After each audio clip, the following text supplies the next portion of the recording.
Welcome back in, everybody. A Friday edition of Birds 365 following the NFL draft. Joined now by the great Marc Farzetta. Marc, welcome to the show, man. I heard the term shrinking violet. I was told I was not going to be talking about the Sixers today. So thanks, John. You can. Yes, you can. I've talked about them. I want to talk about them. I want to get one question, and then we'll move on. Then we'll go Eagles and rookie camp. Okay. Tobias Harris, let me make this clear. Tobias Harris stinks. All right. We can all stipulate that. Confirmed. Now, I feel like I see way too many people scapegoating. They don't see the real issues. Well, you get rid of Tobias Harris, you get all this money, you bring in other people. The Sixers, I just talked about it with the Eagles and spacing. The Sixers don't play the right way. And from that, this is what I mean, Mark. Look at any Sixers elimination in the past. Kawhi Leonard, Trae Young, Jason Tatum, last night, Jalen Brunson, all creators. That's how you close games in the modern NBA. That's how you close games. Joel Embiid can be the guy for 43 minutes, Mark. But if you're not up 10, the offense has to go through Tyrese Maxey. Saved him in game 5. That was just, an anomaly. The offense has to run through Tyrese Maxey late in close games in the playoffs. Game 35 in Memphis, I don't give a shit. All Joel Embiid, I don't give a shit. To close games, you need a closer in the modern NBA. Maxey might develop into that, might not, but then you got to get somebody else. Shaq had Kobe. Shaq can do all the Shaq stuff. End of game, Kobe. Until they are honest with themselves, Marc Farzetta. Joel Embiid is a tremendous talent. Let me scream it into the microphone because everybody will say, oh, you can't. And it's an indictable offense to criticize Joel Embiid. It's the way the sport is played. Adapt or you become the Sixers. Brunson's going 3-3, bang, bang. That's 6 points. And then you're knocking it down to the block and trudging and turnovers. You can't win like that. That's the problem. Tobias Harris stinks. Scapegoat him all you want. Bring in somebody else who can get a rebound every 15 minutes. Great. You're still going to lose if you don't have a creator. And let him create to finish games. Rant finish, Marc Farzetta. Wait a minute. I thought there was going to be a question. Yes. What was the question? What is it? I just learned about basketball. That's all that just happened there. The question is rate my rant. There you go. Yeah, really. The second time Johnny Mac gave that rant today, I enjoyed it just as much as you just did, Farzy. 10 out of 10. I love it. The only thing is, though, last night, and going into the game, quickly on it, because I think we just took up all the Sixers time. But I wanted Tyrese Maxey to run the show. I wanted Joel Embiid to downshift and just play to within his means. His means ended up being pretty damn good. The problem was Tyrese Maxey. Look, the NBA is all about stars. Tobias Harris, I've told everyone for the longest time, stop expecting anything from Tobias Harris. If you get 10 or 15 points from him, it's a blessing. Unfortunately, last night, he literally, not only did he give you nothing, he got you -10. I can't think of a better last line in the last game Tobias Harris ever plays as a Sixer, more fitting to his career as a Sixer than 0 points, 29 minutes, and -10. That's my point, Mark, and I'll bring it back to the Eagles because I hear them at Eagles show. But Sean Desai, Brian Johnson, people want a scapegoat. And you scapegoat these non-entities, which is fine, and it makes you feel good. But you're not looking at the real problem. Until you look at the real problem, you're still getting beat by Tatum, and you're still getting beat by Brunson, and you're still getting beat by Kawhi Leonard. Until you identify the problem and deal with the problem, you're still losing. I think we need Johnny Mac as a Sixers defensive coordinator and offensive strategist. I think that's what we need. Wouldn't be a bad idea.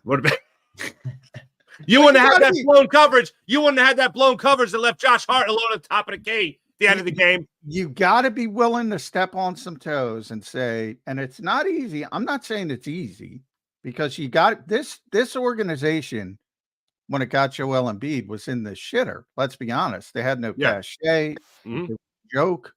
And they had to, play up to him like superstars can be high maintenance. You got to sit him down and say, look, big guy, we love you. You're phenomenal. It's your game for 43 minutes. But if it's close, you got to set picks and you got to let this guy create. And sometimes you'll get the ball and you'll be able to finish. But it ain't running through you. I'm sorry, you're not winning that way. And that's the real problem. Copy that.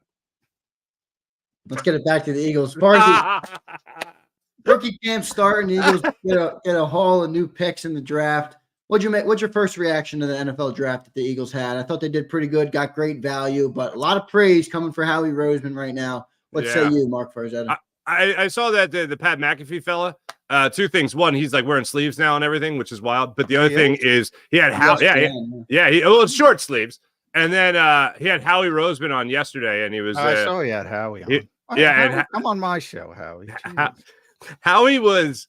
It's funny to watch Howie try to bro out because he's not a bro, but when he tries to bro out, it was hilarious. But anyway, other than that, I liked it when Howie Roseman really sucked at his job and was terrible. That was a lot more fun for us. It was so much fun. But I am of the school of like the GM rarely ever does anything right. The coach is usually an idiot. He'll be fired soon anyway, blah, blah, blah. Like that's like the school of thought that I come from, right?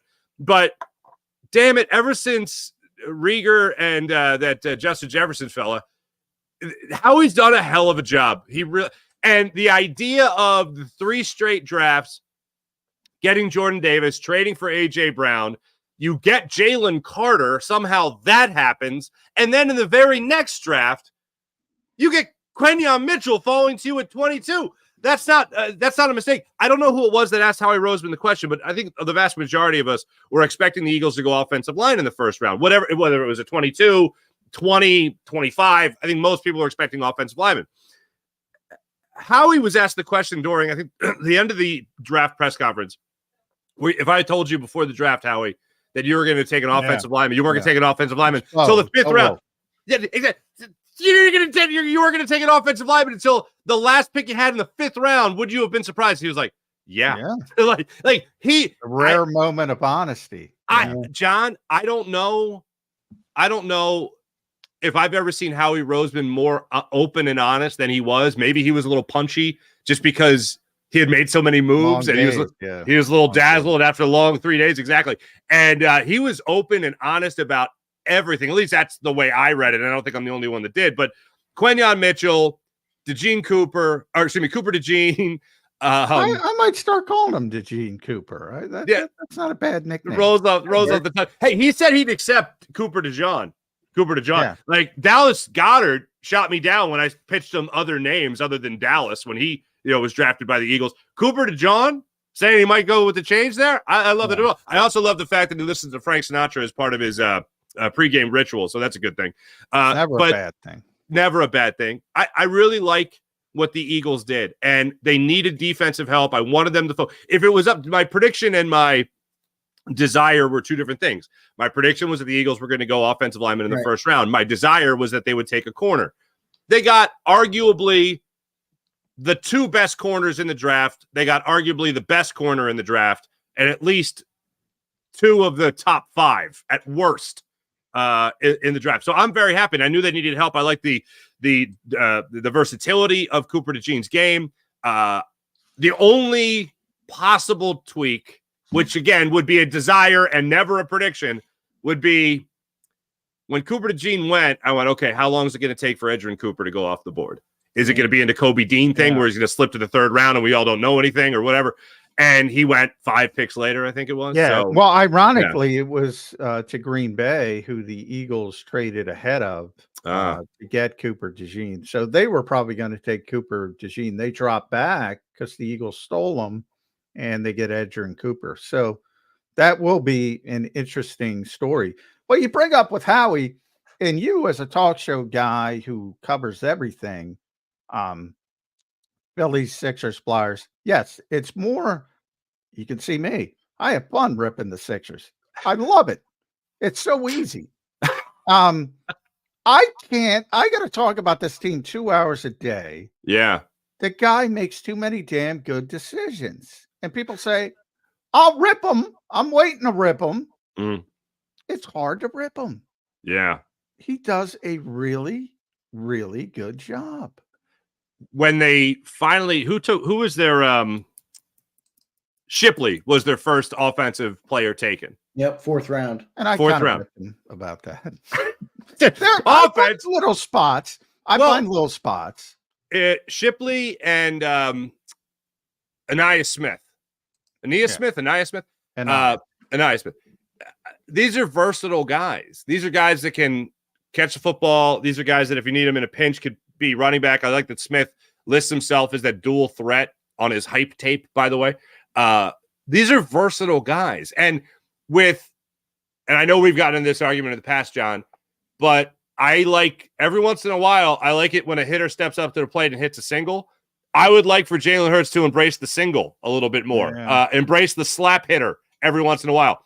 If you have a running back that's open at the line of scrimmage and you don't want to force the ball downfield, take what the defense is giving you. Tom Brady made a nice little career out of doing that. So for me, I like the idea of having running backs / wide receivers that could be that dual threat. And there's no better example of that, obviously, than Saquon Barkley, which is why I'm thrilled that he's here. But I like when they went offense, and I love that they piled up on defense with their first 3 picks. So I really like the Eagles draft.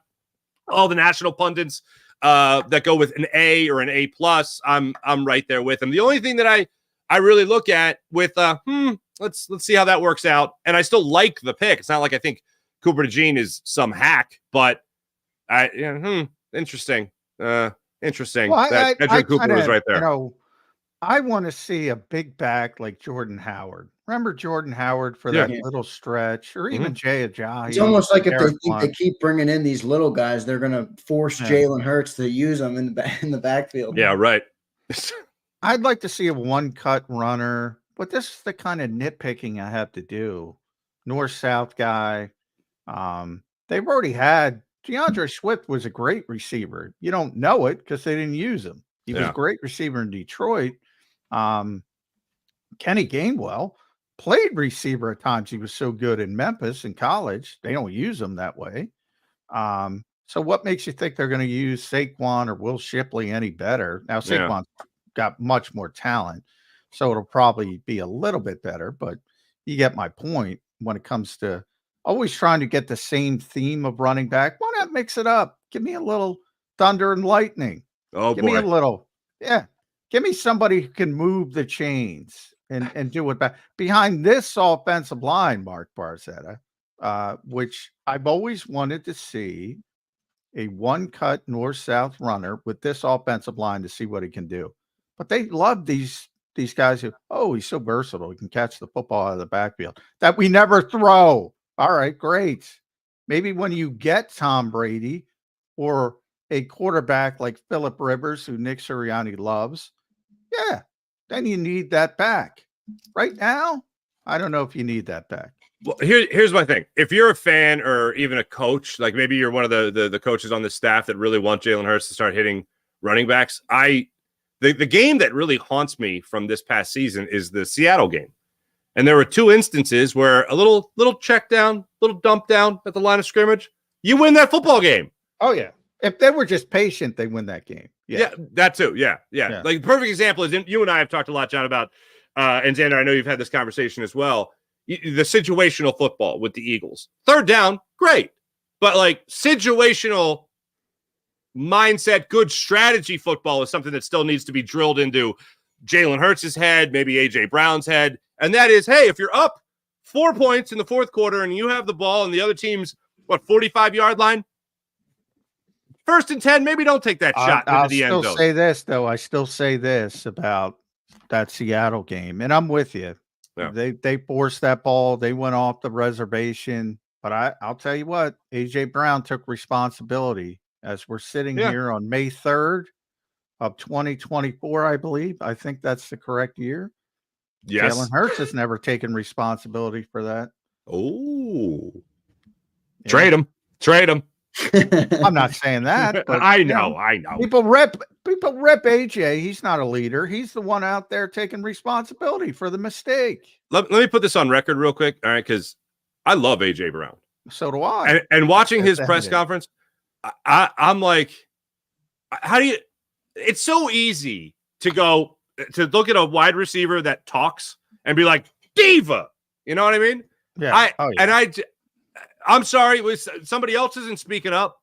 He's the guy speaking up. He's the guy holding. He's the guy that when he did his little speaking of rants or tirades, whatever, when he finally addressed the media and broke his silence, right, and everyone was losing their minds over AJ Brown not talking, he just said, like, everyone here in this locker room is accountable. It's not the coaches. They're not out there being asked to make the plays. We're being asked to make the plays. We're not making the plays. Is that not exactly the mindset you want from your athlete? That it's my fault, it's not somebody else's fault.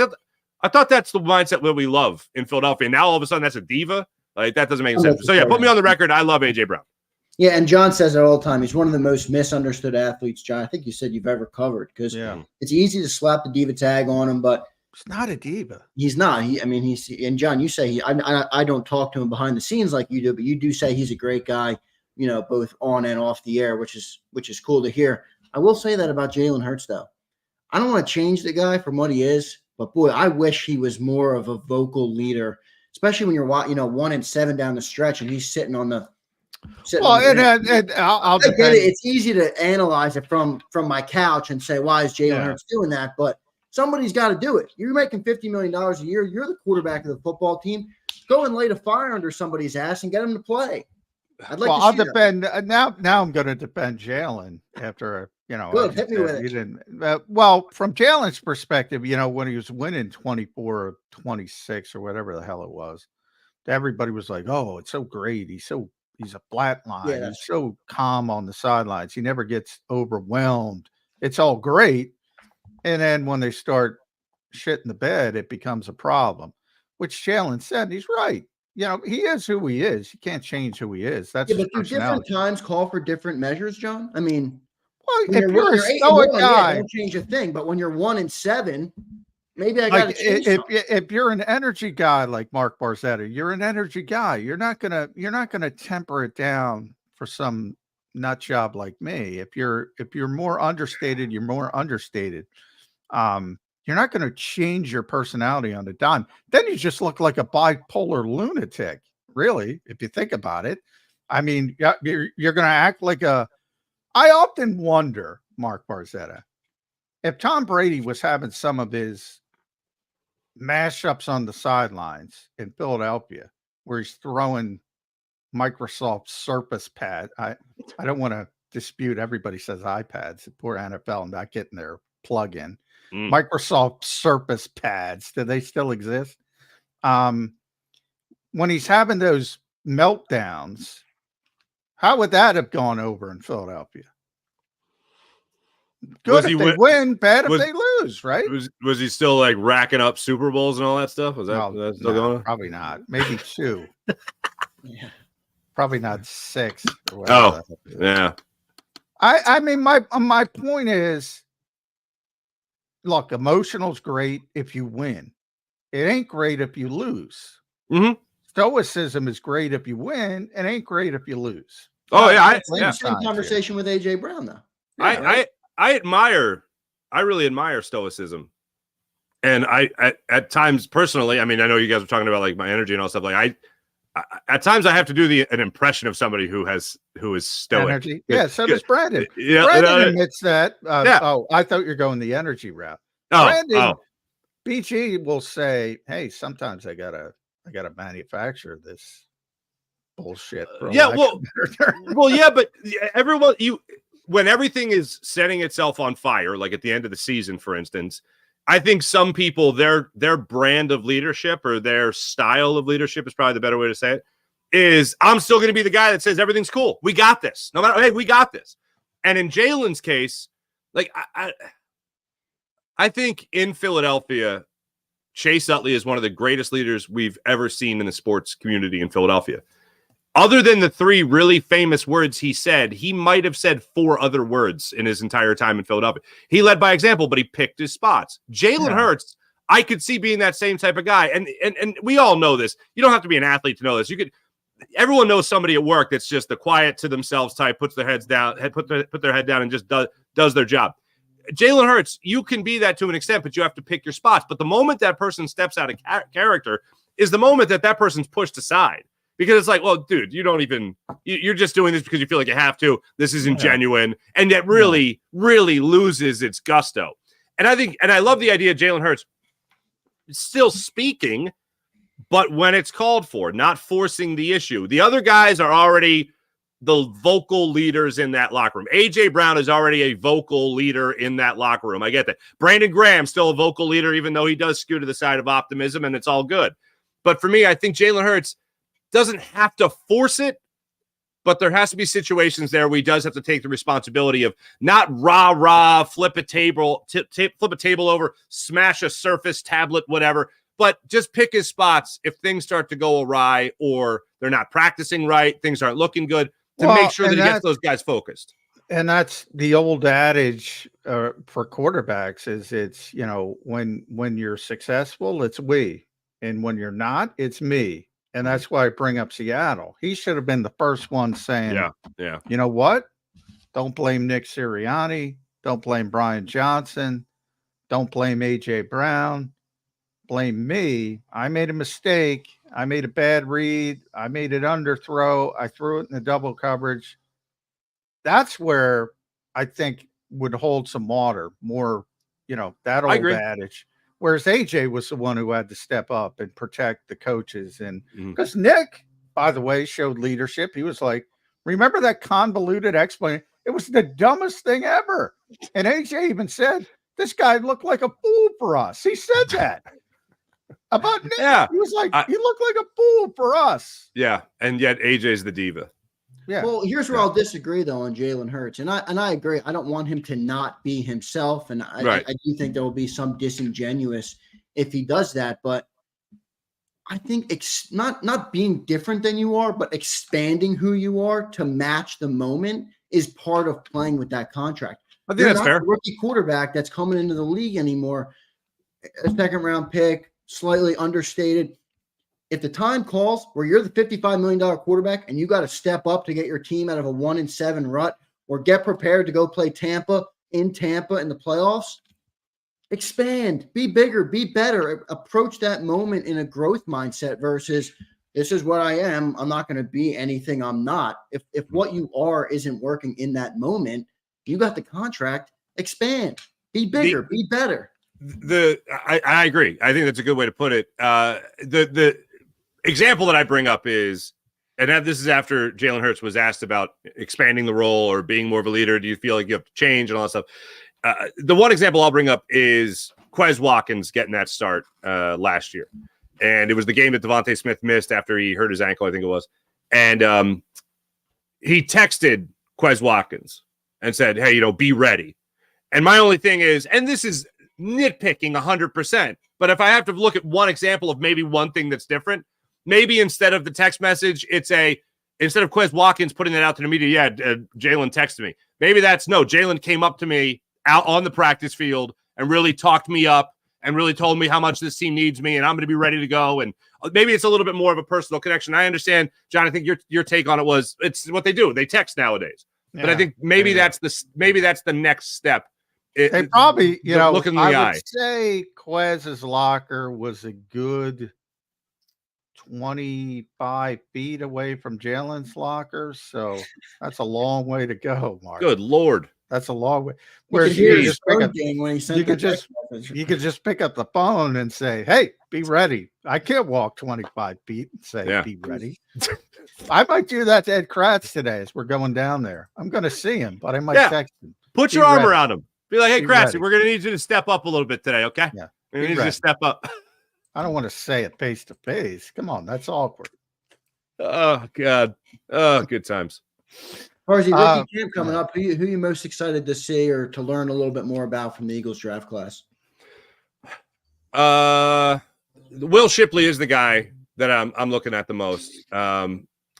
versatility, catching, overall work ethic. I really like the little factoid that Howie Roseman dropped in there about how he wanted to, he got a 4.0 in school simply because in class he also wanted to kick people's ass. So I like that competitive edge about him. I'm really Dude, he had the best introductory press conference ever. Will Shipley. I've been doing this for 25 stinking years. Nobody's ever been more impressed. Wait, was that on the Zoom or was that it? Yeah. Okay, I haven't seen his yet. I got to check his out. But I was ready to rip the pick on our draft show, and Johnny Mac comes on and is like, "That was the most impressive press conference I've ever had." I've never been more impressed by a young man in my life. Yeah. Fair enough. And then of course, Red Star, right? And then of course, your corners, but I don't know how much you're really going to be able to tell from that. But yeah, I'm Will Shipley. 15 minutes, so we're not going to be able to tell anything. But I don't. It's tough in this situation. I want to see how hard Nick Sirianni coaches these guys. I don't know. It's going to be Camp Hard Ass this year. I want to see John Ross run a 4.22 if that's possible. The John new Ross Watkins. Wow. Wait, John Ross is going to be at rookie camp? Yeah. Tryout player. Okay. All right. That makes sense. Yeah. Wow. He went from retirement to rookie camp. That's ass backwards. Ass backwards.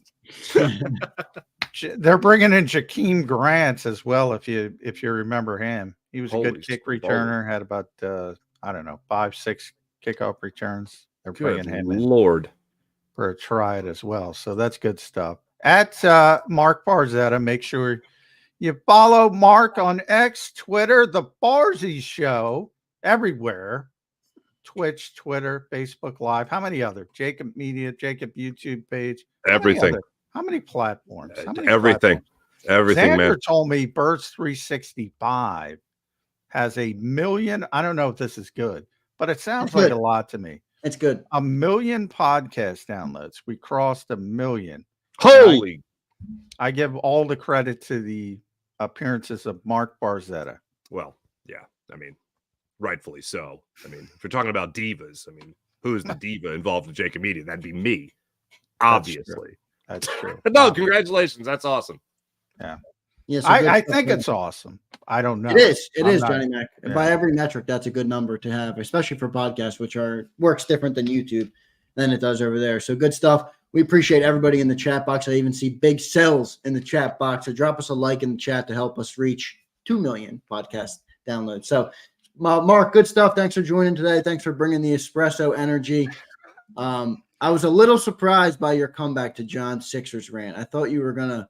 I was expecting you to rip me. I could go an hour. All right. I know your audience is here. You already did it this morning on the Farzy show. Yeah. All right. Yeah. Here's all I'll say. All right. To close on the Sixers.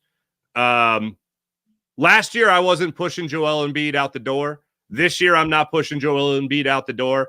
I took calls last year. I'm going to make calls this year if I'm Daryl Morey and see what I can get in return for Joel Embiid. I love the player. I love how he played in this series with the exception of the fourth quarter in game 4 because that was terrible.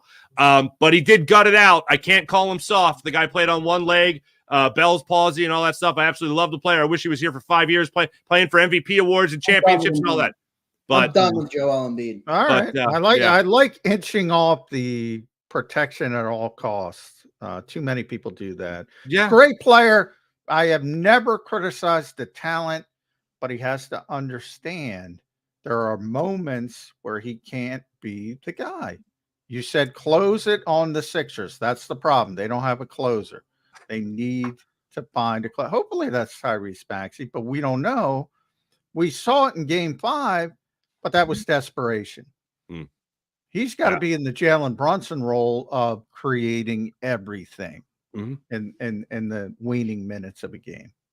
I'm with you there. I'm with you there. And yesterday, look, he was not great yesterday. No, he did not play well. But he had 10 points in the fourth quarter. So the Knicks did a good job adjusting. They ran at him. They tried to get the ball out of his hands. They did a good job. But the First quarter, he had a wide open look, and I think he airballed it. It was an airball or bottom of the backboard, which is kind of more embarrassing. But still need more from him, especially in the early goings. It can't be 28. It can't be Knicks 28, Joel Embiid 9, and that's the only guy scoring for the Sixers. That was a brutal start. I'm surprised they even came back and got back in the game. By the way, then they got a 10-point lead and they blew it. Nick Nurse's line. No, you know what? And I made this analogy on the show this morning. I said, you know what? And I hate to go there with people, but Jalen Hurts fumbling and spotting the Chiefs 7 points in the Super Bowl. That's what I was reminded of last night. For whatever awful reason, that's where my mind went when the Sixers were trailing by 22 points in the first quarter. I'm like, even if they make a run, this is still a horrible way to start this basketball game. And you're playing makeup. You're playing makeup throughout the rest of the game. So it was pretty terrible. But thanks for bringing that one back. Yeah, good time. That fumble arguably cost. I'm gonna have more fun. I'm gonna have more fun finishing the half pile of mulch that is still in my driveway than I am talking about the Sixers for the next 5 months. It is mulch season. Rookie camp season, mulch season. Yeah, man. You got to get to it. I laid down the tarp. How is the floating shelf working out? Still standing. Still attached to the wall. Floating. That's all that matters. Still floating, baby. Holding the sound bar all nice. Oh, it's beautiful. Nice. Yeah, man. If the Joel Embiid hill is here, I'm all the way over there. I'm as far away from the Joel Embiid hill as I can be at this point. I'm Marc, trying thanks to for figure joining out the how show. a floating shelf works. That's all I'm worried. I'll send you another picture, John. All right, Barnes. Thank you, man. We appreciate it. Hey, John, at rookie camp, don't forget, I didn't do the suntan lotion on the head yesterday, so little red up here. Don't forget. Hat's going on. All right, good for you. Look, you get a little tan going on, a little Italian tan. Little bronze, little bronze. You know what I'm saying? There you go, brother. All right, man. Thank you so much for joining us. See you guys. Have a great weekend. Thanks, Marc. There's Marc Farzetta joining us. Always great work and streams his show every morning at the start. JAKIB Sports off. One of the best shows. I love Farzy's show. Great hour of content. So make sure you tune into that and follow him on all of his Twitter and social media platforms. We'll come back and we'll put a wrap on Birds 360. Wow, running out of time here, Johnny Mac. We went a little over with Farzy, but we'll come back and we'll put a wrap on the show and we'll get your final thoughts going into rookie camp. The first time the rookies will be shown at the Eagles facility to all. So we'll see how that goes, and we'll get Johnny Mac's thoughts on that to close out this Friday edition, this week edition of Birds 365.